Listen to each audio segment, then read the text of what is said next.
আপনারাই নিজের কানে হাত দিয়ে দেখুন। আমি আপনাদের বলবো, আপনাদের আস্থা বিশ্বাসকে আমি নষ্ট করেছি? আমি আপনাদের ভোটকে বিক্রি করেছি? তাহলে আমার কাছে অপশন আছে তো? আছে তো অপশন? অপশন আমি কাজে লাগিয়েছি। আমার কাছে আপনাদের ভালোবাসাটাই হচ্ছে বড় জিনিস, আপনাদের আস্থাটাই, আপনাদের স্নেহটাই আজকে আমার কাছে বড় জিনিস।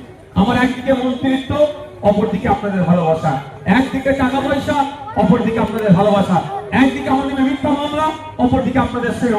আমি এই মন্ত্রিত্ব, টাকা পয়সা, মিথ্যা মামলাকে আমি ঠুকরে দিয়ে আপনাদের ভালোবাসা, আস্থা, স্নেহকে আমি আঁকড়ে ধরে বারবার থাকতে চাই।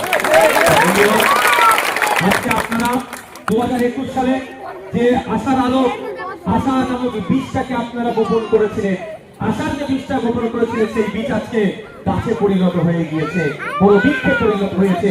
আজকে রাজ্যের মানুষ কি বলছে?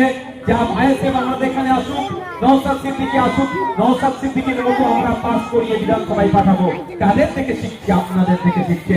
আপনারা 2021 সালে আশার বীজ বপন করেছিলেন, আজকে 2026 আসতে চলেছে, সেটা আজকে গাছে পরিণত হয়েছে। তাই আগামী 2026 আসছে, শুধু ভাঙন নয়, রাজ্যের অনেক বিধানসভা থেকে আপনারা যে 2021 সালে যে রাস্তা দেখিয়েছে, সেই পথের প্রতীক হয়ে একাধিক বিধায়ক আইনসভার মধ্যে যাবে, একাধিক নওশাদ সিদ্দিকী আইনসভার মধ্যে যাবে।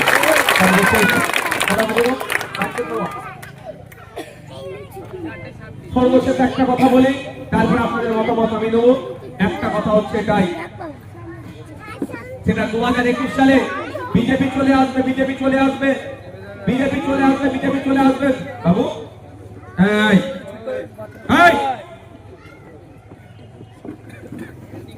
এদিকে তাকা, এদিকে তাকা, এদিকে তাকা।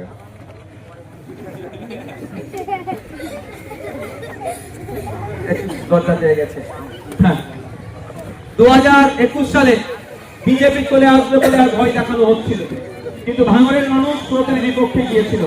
ভাঙড়ের মানুষ প্রমাণ করে দিয়েছে যে মমতা আর মোদী ভুল, আমরা ঠিক, অর্থাৎ ভাঙড়ের মানুষ ঠিক।